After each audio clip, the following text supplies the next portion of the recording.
ఆడవాళ్ళు, స్త్రీలు కాళ్ళకి పసుపు రాసుకుంటారు గదా! అది రాసుకోవటానికి గల కారణాలు ఏమిటి అనంటే, పసుపుని రాసుకోవటంలో ఉన్న ఉద్దేశ్యం ఏమిటి అసలంటే, పసుపుని మనం అందరం కూడాను పవిత్రమైనదిగా భావిస్తాం. ఈ ప్రతి ఆడవారు కూడాను రాసుకుంటాం. పసుపు అనేటటువంటిది అనేక కారణాల్లో వాడుతూ ఉంటాం. ఉదాహరణకి ఒక గణపతి పూజ చేస్తున్నాం అనుకోండి, పసుపు గణపతిని చేస్తాము. అదేవిధంగా అమ్మవారి పూజ చేస్తున్నాం అనుకోండి, అమ్మవారిగా గౌరీదేవిగా పూజ చేస్తాము అమ్మవారికి. అలాగే పసుపు అనేటటువంటిది మన వంటకాల్లో వాడతాము. అదేవిధంగా ఏదైనా సరే మనకి కొంచెం ఏదైనా ఇబ్బందిగా ఉంది అంటే బయటికెళ్ళొచ్చాము, ఏదన్నా కలిసిందా మనకి ఏ ముట్టో, అంటో ఇలాంటివేమన్నా కలిసినయా అని ఒక అనుమానం ఉంటే, ఆ అనుమానం ఉన్న సందర్భంలో గూడా ఏమిటో ఇదిగా ఉంది కొంచెం పసుపు నీళ్లు చల్లు అని అంటూ ఉంటారు చూసారా? అంటే పసుపుకున్నటువంటి ప్రాధాన్యత అటువంటిది.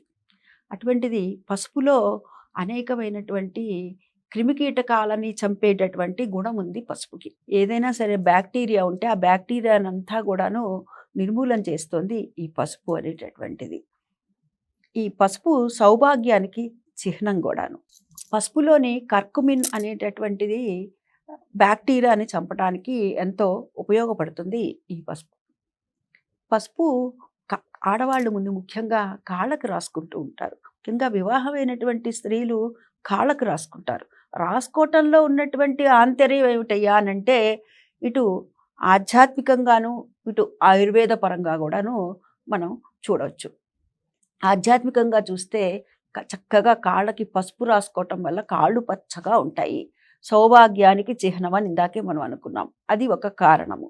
అయితే ఈ విధంగా ఆడవాళ్ళు ఎక్కువగా నీటితో పని ఎక్కువ ఉంటూ ఉంటుంది.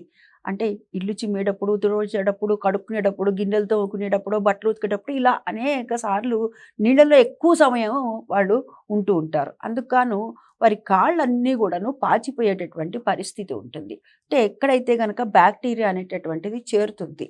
అందుకని ఈ కర్కుమిన్ అనేటటువంటిది పసుపులో ఉండటం వల్ల ఈ బ్యాక్టీరియా అనేటటువంటిది రాకుండా, దరిచేరకుండా చేస్తుంది. అంటే ఇల్లాలి ఆరోగ్యము ఇంటికందరికీ కూడా పదిలము అంటారు గదా! అందుకని ఇల్లాలు ఆరోగ్యంగా ఉంటే ఇల్లంతా గూడా ఆరోగ్యంగా ఉంటుంది అని. అంటే ఇంట్లో ఉన్నటువంటి కుటుంబ సభ్యులందరూ కూడాను ఆరోగ్యంగా ఉంటారు అని.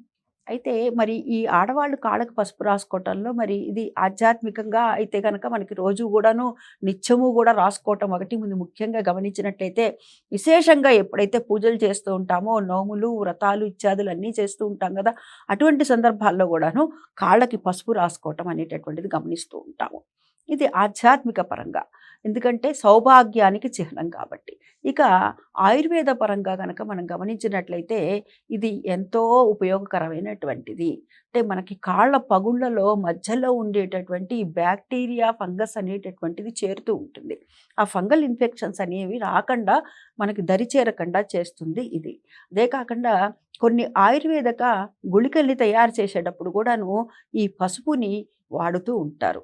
అదేవిధంగా ఎవరికన్నా జలుబు ఉందనుకోండి ఏమని చెప్తుంటారు? కాస్త వేడి వేడి పాలల్లో ఇంత పసుపు వేసుకొని శుభ్రంగా తాక్కపోయినావా అని అంటూ ఉంటారు చూడండి పెద్దవాళ్ళు. అయితే ఇవాళ మనం గమనించినట్లయితే ఈ పసుపులో కొంత ఈ కెమికల్స్ కలపటం వల్లో లేకపోతే గనక ఈ రంగు అంటే బాగా పచ్చగా ఉండాలనేటటువంటి ఆ ఉద్దేశంతో కలపటం వల్లో కొంత అనారోగ్యాలు ఏర్పడుతున్నాయి అని చెప్పి కొంతమంది దగ్గర వింటూ ఉన్నాము. మనం గనక కొంతమంది ఇది కూడా అంటూ ఉంటారు చూడండి వాళ్ళు. మా కాళ్ళకి పసుపు రాయకండి. గోళ్ళకి, వేళ్ళకి మాత్రమే రాయండి. ఎందుకనంటే నాకు పసుపు పడదండి అంటుంటారు. అంటే ఎప్పుడైతే స్వచ్ఛమైనటువంటి పసుపు, పసుపు కొమ్ములతో పట్టించింది ఉంటుందో దానివల్ల ఎటువంటి ఇబ్బందులు ఉండదు. అది పచ్చి పసుపు కానీ, మామూలు పసుపు కానీ. కానీ అలా కాకుండా బయట కొనేటటువంటివి ఉంటాయి కదండీ! అవి వాడటం వల్ల ఏమిటంటే అన్నీ కాదు కొన్ని మటుకు ఆ వంటల్లో వాడటం కానీ, ఇటు పూజకు వాడుతున్నా కానీ, ఇటు మనకి కాళ్ళకు పూసుకుంటున్నప్పుడు కానీ అనేకమైనటువంటి ఇబ్బందులు ఉండటం వల్ల ఈ చర్మ సంబంధమైనటువంటి డాక్టర్లందరూ కూడా ఏం చెప్తున్నారంటే, "మీకు పడట్లేదా ఆపేసేయండి" అని చెప్తున్నారు. కానీ సాధారణంగా పసుపు పడకపోవటం అనేటటువంటిది ఎవరికీ ఉండదు. అయితే కాస్త చూసుకొని జాగ్రత్తగా మంచి పచ్చి పసుపు తీసుకోవటమో, లేకపోతే పసుపు కొమ్ములు తెచ్చుకొని పట్టించుకోవటమో అలాంటివన్నీ చూసుకొని జాగ్రత్తగా పసుపుని రాసుకోవటం వల్ల ఏంటంటే, ఇటు ఆరోగ్యపరంగాను ఇటు ఐశ్వర్యానికి కూడాను చిహ్నంగా పసుపుని చెప్తారు. అదేవిధంగా సూత్రాలకు రాసుకొని వివాహమైనటువంటి వారు మొహానికి కూడా రాసుకుంటారు. ఎందుకంటే ఆ నిగారింపు అనేటటువంటిది ఒక రకమైనటువంటి మెరుపుదనం అనేటటువంటిది వస్తుంది ముఖంలో. అందుకని చెప్పి ఈ పసుపు రాయటంలో ఉన్నటువంటి ఆంతర్యం ఇది. అంటే ఈ పసుపు అనేటటువంటి దాన్ని మనం అనేక విధాలుగా వాడతామనమాట. ఇటు వంటల్లో వాడతాము, అటు దైవ సంబంధమైనటువంటి విషయాల్లోనూ వాడతాము. అదేవిధంగా నిత్యకృత్యంలో మనం కూడా కాళ్ళకు రాసుకోవటానికి కూడాను వాడతాము. పసుపు వల్ల అనేక ఉపయోగాలు ఉన్నాయి.